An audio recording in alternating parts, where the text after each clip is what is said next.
folks, we're in for a treat. This is my friend Ted Braude, author and legendary mentor, working in boys' work for a long time. Ted Braude is the founder of the Boys' Work Project, an integral psychologist,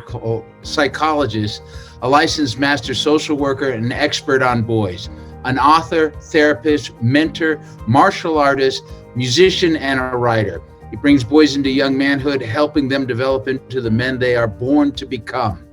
The Boys' Work Project develops a community of caring adults, creating a cultural path for boys to develop true to their nature from childhood to manhood. Sound familiar, folks?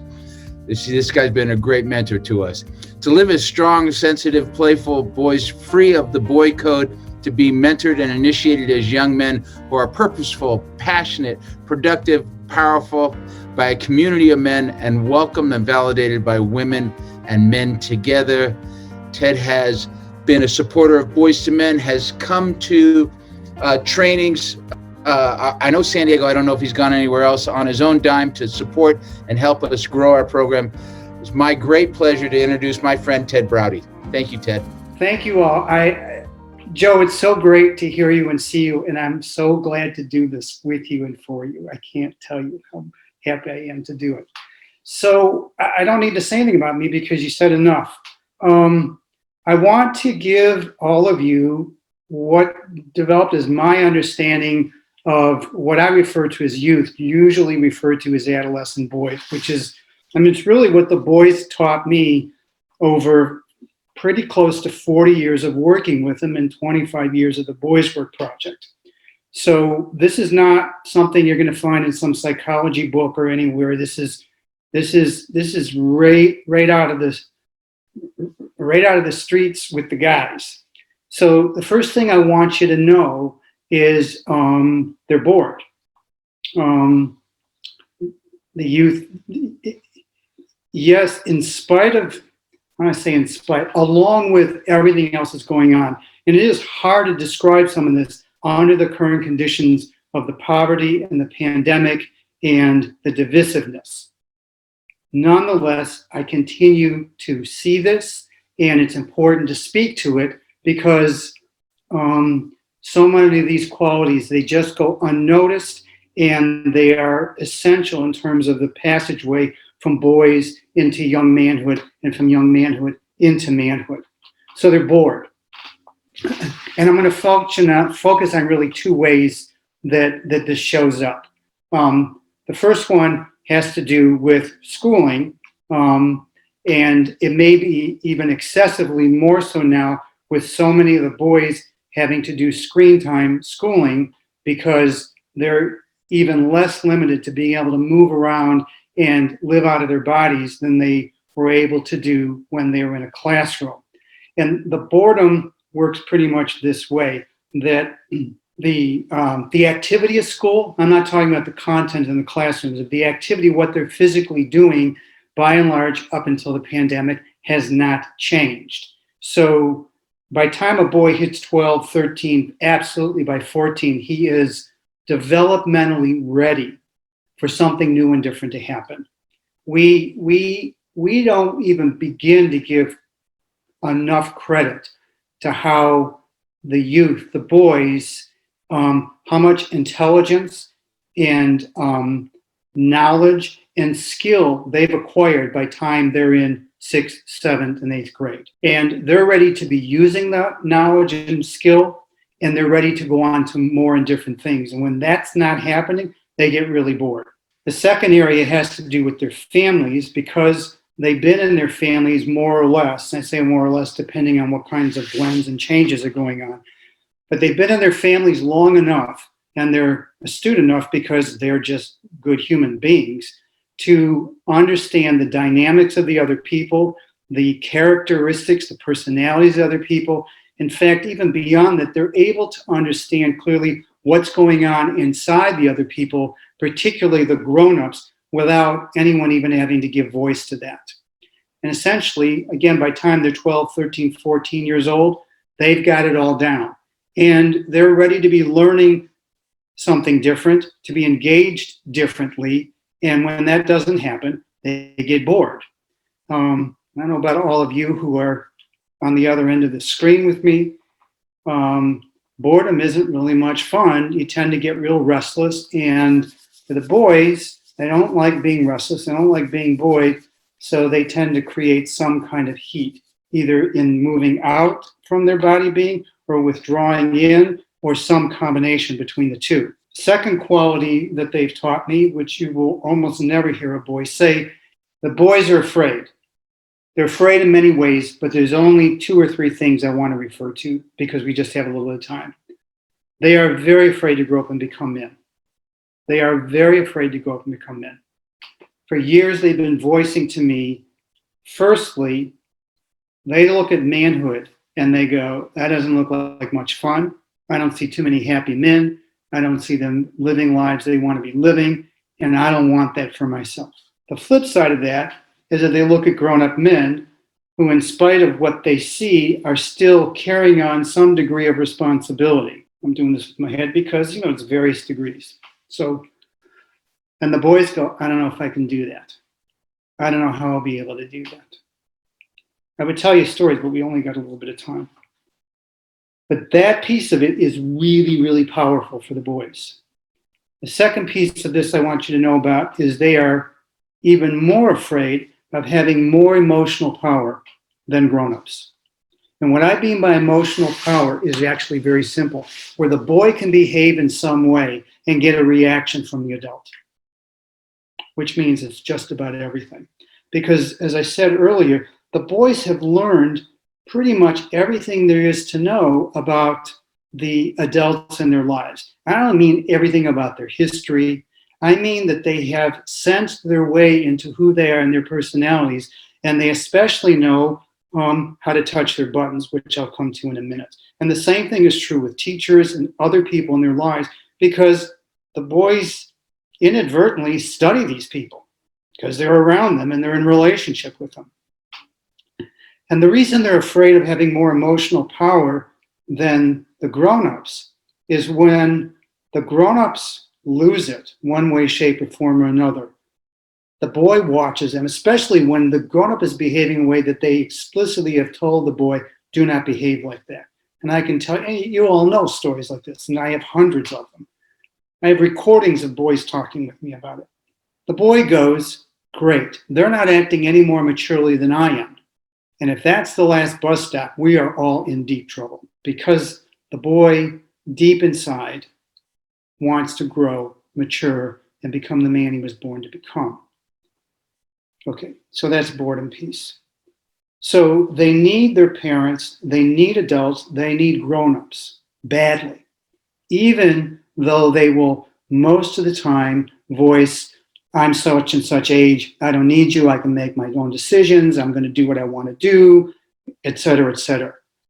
That's just, they need adults. What they need is very different than what they needed when they were little boys. Very different.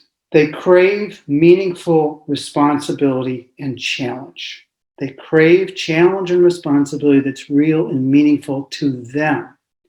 So I'm not necessarily talking about getting chores done, picking up their clothes, putting things away, doing schoolwork. Not that all those things aren't important to the adults. It's that, again, the boys, as I voiced earlier, have a lot more intelligence and skill and capabilities, and they're ready to use it. And inside of them, which will largely go unspoken most of the time, they have imaginations and dreams of what they'd like to be doing. And given the opportunity to sink their teeth and their hands and their feet and their being into a challenge and a responsibility that's real and meaningful to them, they will become fully online,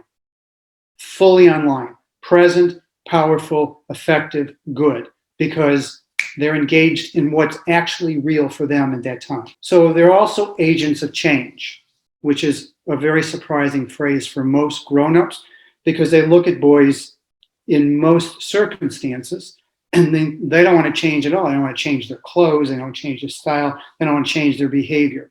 And here's how it works for the boys.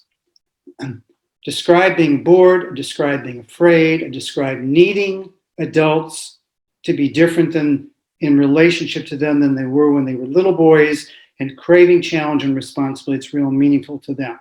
When that's not going on, and they being the boys are able to continue to behave in the ways they're behaving and getting the expected result from the adults, then you've got friction and trouble. And what the boy will do is ramp it up. And the trouble can be, again, overt, covert, or some combination between the two. And he will ramp it up because boys, again, in most circumstances, and I'm not talking about a BTM group, I'm talking about in day-to-day life with most of the people in their lives, they're not going to tell you what's going on. Half the time, they don't know what's going on themselves. You ask a boy, what are you feeling? Oh, I don't know. It takes a certain context for that to become safe and real and meaningful for a boy. So he's going to ramp it up. And what he's doing through his beingness, through his behavior, is he's communicating non-verbally, this isn't working. Realize this isn't working and make a shift here so that this can work better. Because he's not going to walk up and say, Mom, Dad, teacher, counselor, minister, priest, the way you're doing things isn't working very well. We got to make it, because then he's the adult taking the lead. And that's not going to work. That's not going to work for a lot of reasons. Boys love buttons. They love buttons, whether it's the buttons on their phone, on a little PlayStation thing, on a it doesn't matter. And their favorite buttons are the buttons, I got some on my Boys to Men shirt, the buttons in adults that they know are there that they can push, and they're going to get a reaction. They're going to get a response. And they do it for two reasons that are really important. One is because they can, because it works like pretty close to every time. And when that happens, the boy feels strong. Oh, I neglected to tell you. I basically describe boys in two words. Joe, I think you've heard this from me at some point. Play and strength. All boys want to play, and all boys want to be strong. I don't care how old they are. The reality is play and strength, those two dynamic forces in boys are meant to develop over time into greater meaningfulness, purposefulness, and beauty for the boy into his young manhood and into manhood, and for the greater good of the world, because the soul of a boy, the soul of all people, is inextricably bound in the soul of the world. We're here for reasons. Okay, so they push the buttons because they can, and they get a sense of charge. They get a sense of power and strength. They also do it because they're trying to get a change to take place, as I just said. So then everything for a boy is a game. Since everything is play, then everything is a game. And then little boy's world, which is the basic sort of elementary level, in the little boy, the young boy's world, every game is a win-lose game. Every game is a win-lose game. The difference for a little boy, most of the time, is that when he loses the game, he might get pissed off about it, but he's ready to start another game. He just goes on and starts again. Whereas, and the boys will play win-lose games until it doesn't work anymore. Meaning that if he's not confronted with, or he's not faced with a crisis in his life where what he's doing doesn't work, meaning where win-lose games doesn't work, he will continue to do it for his whole life, actually. We see lots and lots and lots of examples of that. So everything is a game for the boy, and everything is a game for the youth, except he's ready by the time he's 12, 13, or 14 years old to move to the next stage of development. Now, really quickly, let me tell you, one of the ways I've worked with this for many years very effectively, because boys are basically living through their bodies, is to do it physically, which is where being a black belt in Aikido is extremely useful. Because, boys like to fight, so I'll say, come on, let's fight, and do various different things. And the minute I do something with Aikido where the boy is neutralized without there being any kind of destructiveness to him, he wants to know how I did it. And the how becomes an activity of relating that awakens in him his desire to be able to do that. And it's not just a physical way of being, it's a metaphor for how to be in life and to move from one stage of what power is to the next stage of what power is. And one stage of what conflict is to the next stage of what conflict is. And frankly, from one stage of what love is to the next stage to what love is. So that's everything is a game. And the last thing that's really important to know, which I call this area the knowledge of the beast, because for years I've used the kind of the metaphor of teenage boys as being like dragons. It came from A Piece in the Hobbit. I'll tell you about it maybe later because time's important. And this last little item is a teenage boy will avoid losing at all costs, period. And for years I wondered about this until it became very clear to me that, is in any kind of conflict, if he has to back down, he may back down to save face or to save consequences, which he decides are the lesser of two evils. When I say he will avoid losing, he will come back for revenge one way or another. I can tell you stories of my own growing up, and I'm not a young man anymore. So this goes back a long time. He will avoid losing at all costs. How y'all doing? Any questions? Okay, so now Ed, I don't have a question, but I want you to know you got plenty of time. You got like 35 minutes, so don't sell us short, dude. Okay. All right. Catch my breath. So this is knowledge of the beast. This is, and I have, I'm a Detroiter. Detroit is a very diverse city, and I've worked all over what's called the Tri-County area, which are the three counties that, Detroit is either in or are surrounding Detroit. I'm a native. I've been here my whole life. In every community I've walked into, regardless of economics, sociology, ethnicity, religion, skin color, doesn't matter. These things have all shown up. So what I want to focus on now is power, conflict, and love. Because for boys, everything is about power. Everything's about being strong.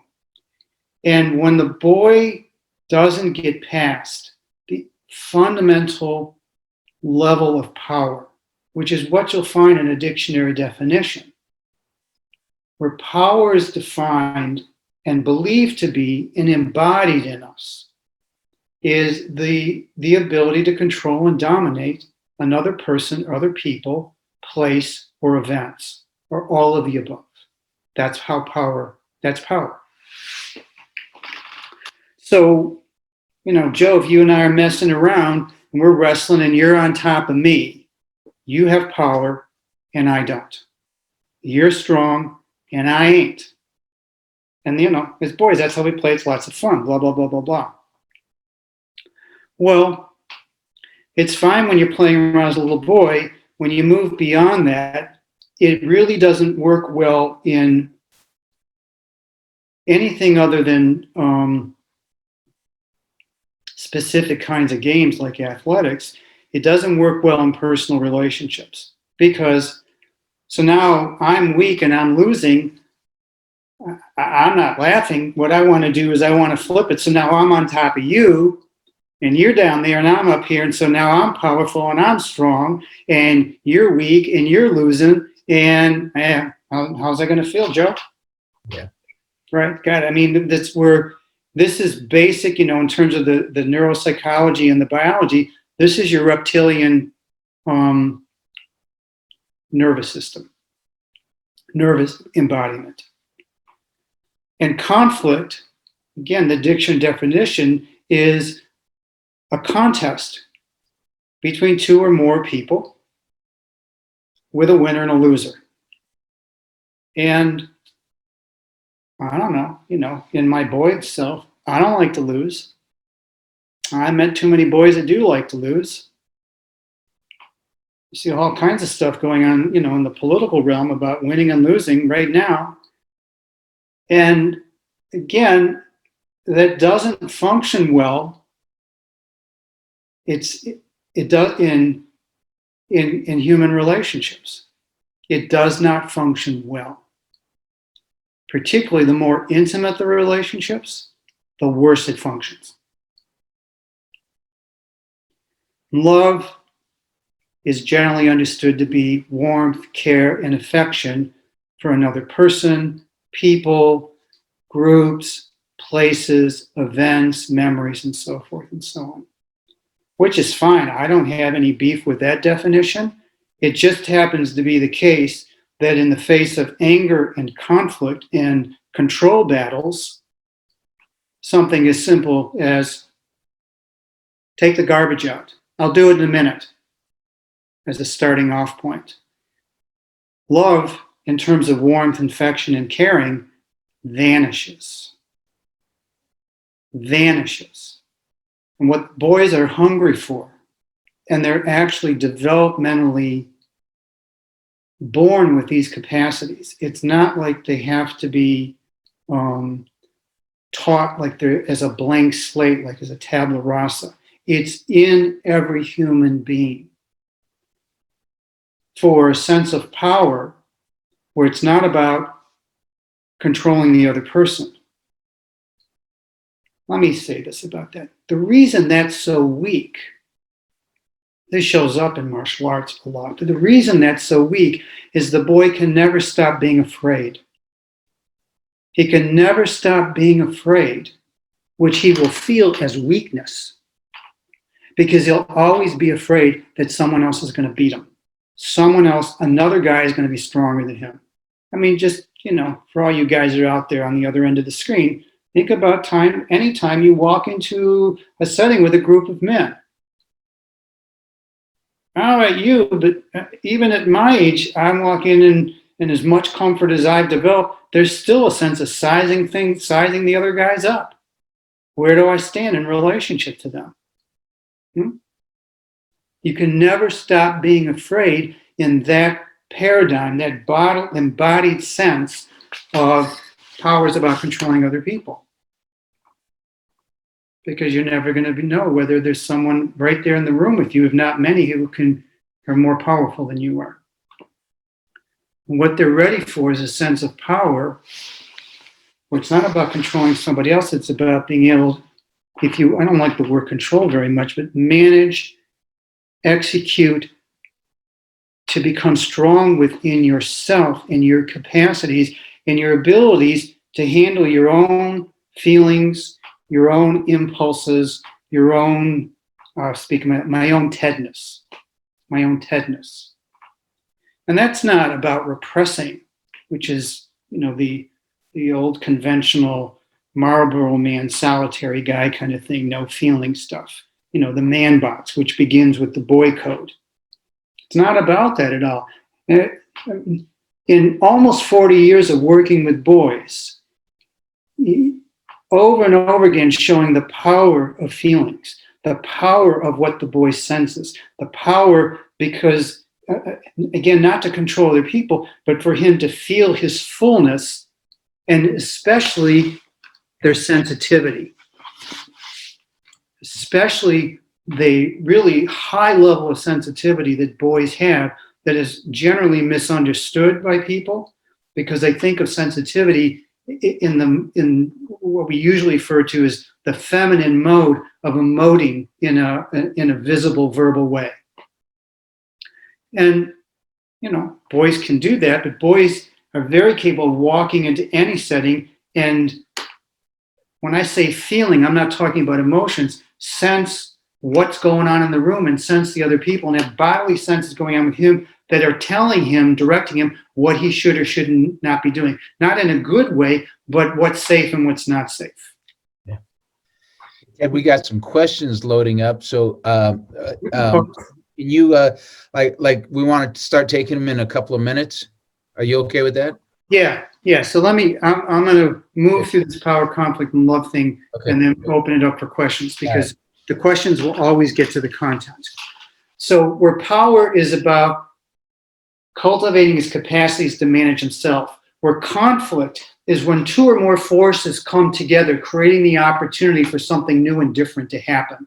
This is pure evolution. Okay? And where love is a creative force in the world, which is actually what love is a creative force in the world. Okay.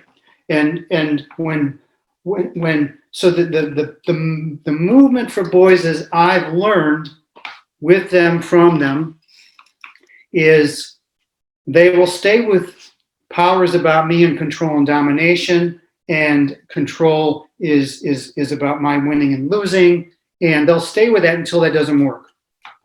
And it stops working when adults in their lives, as I said, when the adults themselves don't play win-lose games anymore. Win-lose games that the boy can see that he's winning, because half the time the adults can't even see it. They misread it totally because for now.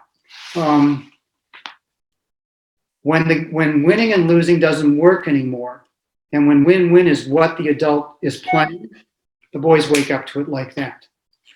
And they start moving into it very quickly. And all kinds of capacities that are there, soul capacities, in terms of beginning to get an inner sense of what we would call as men purpose. It really shows up as a dream for the boy in like 12, 13, 14, 15 years old, blah, blah, blah, blah, blah. The boys will move into their young manhood actually very rapidly. And, you know, I love Boys to Men. I've been attached to it for almost since the beginning. And, you know, Boys to Men and other kinds of work are testimonies to what I'm talking about. In terms of the boys stepping into it when the relationships and the contexts and are the kind that I'm talking about.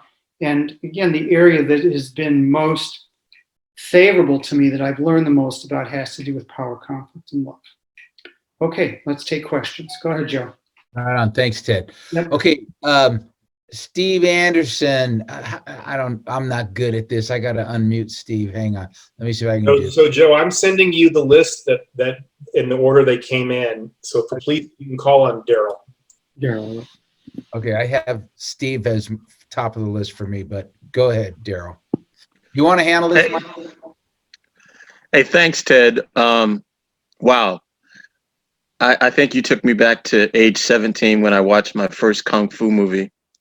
And I thought if I learned to be as bad as Bruce Lee, nobody would ever mess with me. Right. And I had the fortune of having family members who were all martial arts practitioners. I went from wanting to injure people, because I figured that's mastery of the skill, to be repeatedly taught to learn to control the amount of energy. And the intention was always to redirect the energy, not harm the person. The ha-ha moment for me was when someone was trying to strike me in anger, and I did not want to embarrass my Sifu. I kept redirecting the energy, and the more I did it, the more confused my opponent looked. And then there's a moment where I think they saw me not as an enemy. To me, that's the greatest expression of what I've heard you say in this talk.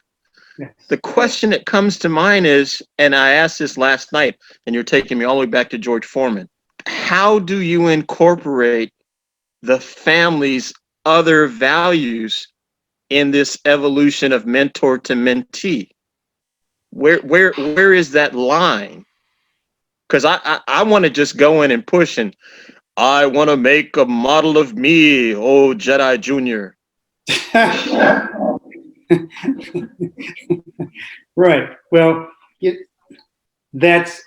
it's a really big question, Daryl. So let me see if I can give a small answer to a big question. Because in Jamie's session just before me, which I came in at the tail end, I heard comments about listening. You know, listening to the boys, listening to the youth. So the way the boys have taught me to do that is basically learn to shut up. Not for them to shut up, but for me to shut up. For me to listen to them and if this isn't answering the question you're asking, I'm misunderstanding you, just interrupt me, okay? To listen to them so that they're giving me the clue is where they want to go, so I can walk there with them in the manner that we're talking about. That's one answer. I want you to know that you talked about family and family values. When we're talking about martial arts and punching and kicking and striking and all those kinds of things, that's not, that's happening in families. What's happening to a much greater extent is the conflicts are very simple and very subtle, at least in the boys' world. I mean, in the boys' world, you can ask him, like, the question wasn't even a question, it was, take the garbage out. And the boy says, I'll do it in a minute. Now, that might just sound like a typical exchange between a parent and the boy.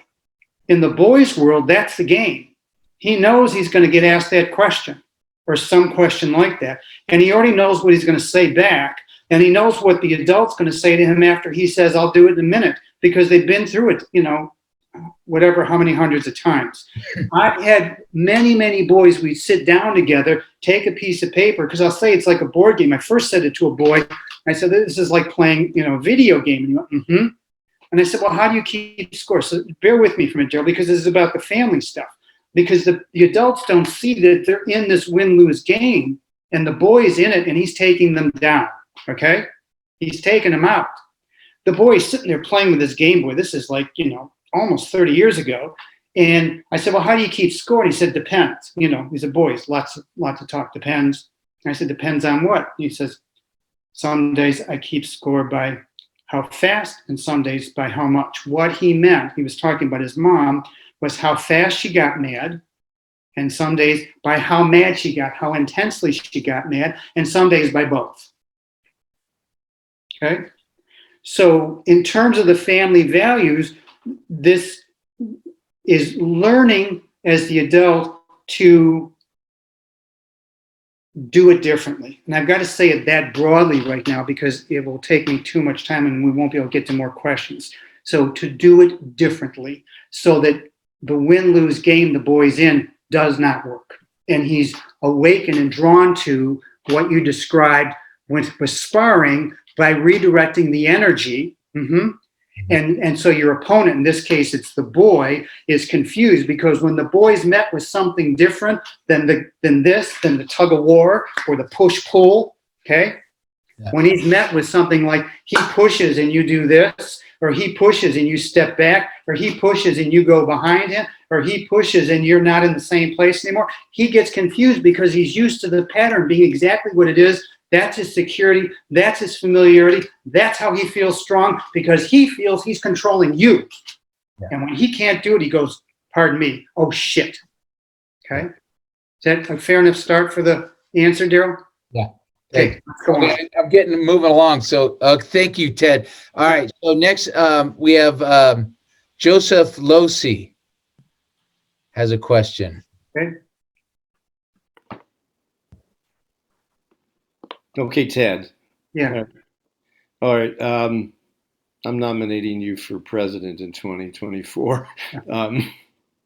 I just had a friend last night ask me about running, and I said, no. Holy shit. I'm too arrogant for that. Oh, my God. Okay.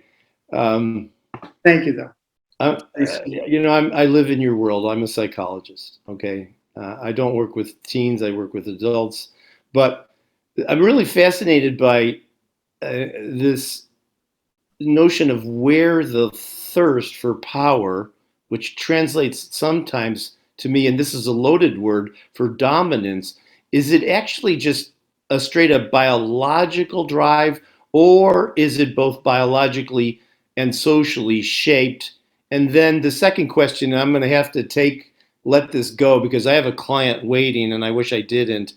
When boys are losing, what are they losing? Okay, so let me give you quick answers. This nurture, or culture. To me, I don't mean this as an insult. I just want to tell you straight where I'm coming from. It's a both. It's always been both.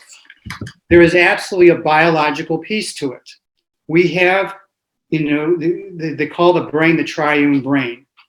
And it's part of who we are, but it's part of who we are, and simultaneously there's the cultural formulations and support for the forms and shapes it takes, and we are also biologically designed to go beyond that. Mm-hmm. Mm-hmm. Otherwise, sometimes when I'd be working with a group of boys, it would be, tell me who's strong. They tell me, and I say, well, I can tell you, about, a man who brought the most powerful empire in the world at the time to its knees without a single punch. Mm. The ability to be what's referred to as nonviolent, right? Requires an enormous set of capacities, which we all are born with. So let's see, what was the second part of your question, Joe? When a boy is losing. What are the boys losing? Okay, they're losing they're losing their sense of themselves. Absolutely. That's what I mean. At a fundamental level, they're losing whatever they understand their sense of themselves to be. But again, the younger the boys, my granddaughter is 3 years old. She's in preschool. I watch boys playing all the time, and they're falling down and losing is not a big deal. No. Because they're in the world of imaginative play and they're just boom right into the game again. When you get to be the teenage boy, okay, the youth, losing is a bigger deal because what the boy is meant to be doing at that point is learning how to stand on his own 2 feet, stand up for himself, speak up, say what he's got to say. And the grown-ups don't like it because he's back in the win-lose game. He's trying to get a change, blah, blah, blah, blah. But when he loses that way, then that's a big deal. Yeah, but that's why he'll avoid losing at all costs, because developmentally at 12, 13, 14, look, why were rites of passages taking place in post and pre-industrial, with 12-year-olds? Why is it a bar mitzvah? Is it 13 years old? That's not a mistake. That's because at that point, developmentally, we're actually ready to become young adults, but we're living in a culture that doesn't allow it to happen. And so the boy doesn't want to lose because he wants to be able to stand up for himself. Okay, time to shut down. The win at all costs, isn't that a socially shaped drive? Be a man up. Don't, bring it. Again, we cannot do a reductionistic, mechanistic thing about this because we're human beings living in a world and a culture. So to me, to try to pull apart, is it this or is it that? We can do that. It makes for an interesting discussion. The reality is it's all of the above. Yeah. And the reality is that each particular situation, each particular person and relationship, it will have those particularities that fit for them. Thank you, brother. I got to jump. Have a good client. If you want me, you'll know where to find me. I'd be glad to continue the conversation. What's next, Joe? All right. Well, T. Greg Squires is next. Hey, Ted. Thanks so much, man. I love hearing you break this down. It's so refreshing, and it just echoes everything I get from those boys too, and how much I advocate for them. And I wanted to, just so many things you dropped into, but just that trying to get changed. That's the win for them. And so that when we do that thing different, that they go, wait, what was that? Yeah. That's a win for them. That's an ultimate win for them because that's really what they're pushing for. So Correct. I really appreciated you bringing that up. Yeah. So I want to look, and I love the power, conflict, love thing. That was beautifully. I think it's such a great expression for men or for the masculine of a dynamic that's playing out in us. What I find so on our rites of passage adventure, and this goes back to kind of man box thinking of physical, challenges, that's what boys are, that's where power is. So I want to see what your take is on, because what I would like to see on our processes that happen on a weekend, because what you're talking about is the gift, the Tedness that you talked about. We want to get to the T. Gregness, the Tedness, the Jonas, or whatever. Yeah. So it's not, we tend to kind of always think physical for boys. But I want to develop processes like, who's the best friend here? Who's the smartest? Who's the, like giving a challenge that allows those strengths to come out so that the other boys can go, oh, that's the gift that Josh brings. That's the gift that Joe brings. That's the gift that Gary brings. Because, some of them are great comics. Some of them are great. Some of them are better at these things. It's not always physical. So can you talk about power in that shape? Yeah. So that's wonderful. That speaks directly to, when Joe did the introduction, to become the man he was born to become. That speaks to an aspect that I haven't given much voice to today, which is the soul qualities of each boy that he's brought into the world with him, and his gifts that he's meant to give to the world. So, and there are lots of ways to do it. I mean, you just described one. I'll tell you a quick story. A number of years ago, I worked with about 70 middle school boys, actually combined from 2 Catholic schools. And, I did a bunch of power, conflict, and love things, a little bit of Aikido stuff. And then after our break in the afternoon, I used painter's blue tape, and I made a big square, and I went through Maureen Gillette's power, King, Warrior, Magician, Lover. Okay, in each part of the square, King, Warrior, Magician, Lover, said a few things about it, had the boys all move and sit where they felt they fit the most. Well, just about everybody sat in the warrior section, or the king section, no surprise, right? The lover section and the magician were almost empty. And they got a chance to talk about that. And I said, okay, that's great. Now, where else might you go? And then they all started moving. And some of my favorite things were my favorite things were how the boys who were in one place moved to the other places and started talking about what we might call the private, hidden, secretive, if you will, parts in them, like how this boy who was a big football player, he's secretly writing poetry, right? And now he's telling, at that point there was like 35 or 40 boys in the room, a whole bunch of them were strangers, the rest of them were his classmates, his schoolmates, that he's writing poetry, or this one likes drama, or this one paints, all I did was sit there and shut up because it was happening, right? Another way into this, which I've done with boys, is I ask them, or I invite them to talk about, when you're bored, what are you dreaming of doing? What are you dreaming? Because I know you're dreaming about stuff, and they'll start talking when they feel a couple things safe, and when they're going to be taken seriously, because most grown-ups don't take the boys seriously at all. They're going to have some wise ass or critical comment to make. And when they don't do that, when they bless them, when they validate them, or even if they just shut up and go, okay, pay attention, that's feeding gold, and the gold will come out of the boys. So there's some ideas. Nice. Awesome, man. Roxy, man. Hey, I feel really bad because Steve Anderson, please forgive me, but are you unmuted? Yes. You are. Yeah. Okay. So Steve's going to be our last question, Ted. God bless you. Thanks for being here. Go ahead, Steve.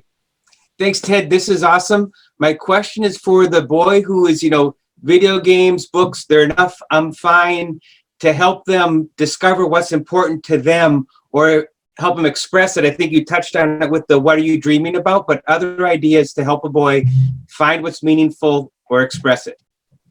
And you're referring to the boys that are doing video games and reading books. Did I get that right, Steve? Yeah, and saying that's enough, that's fine, I'm good. So there's not trying to get them, what's meaningful, what do you want to do? And okay. Let me come at this 2 different ways. First of all, let me say this for everybody. The instant you're even feeling in your body, I'm going to try to get him to do something, you're sunk. Because the boy's going to feel, even if he's not conscious, which is not important, he's bodily going to get it, that you're trying to get him to do something, and he's going to go like this. Not outwardly, but he's going to feel it, and he's going to resist it. I can show you this physically some other time. He's going to resist it because he's going to feel that force of trying to. So you want to let that go. You want to always shift, I'm trying to get him to do something, to I'm trying to have me be a certain way. I want me to be this way because that's going to open up this possibility for this to happen. Okay? So here's what I found with boys with video games and reading is I ask, especially because I don't ever play video games, I'm not the least bit, is I ask them to tell me about the game. Because they live in that world. That's their imaginative world. It's really meaningful. It's really important. And it's like what Michael Meade says about stories. that your place in the story, or you're identifying with something in the story, some character, and that's ringing your bell.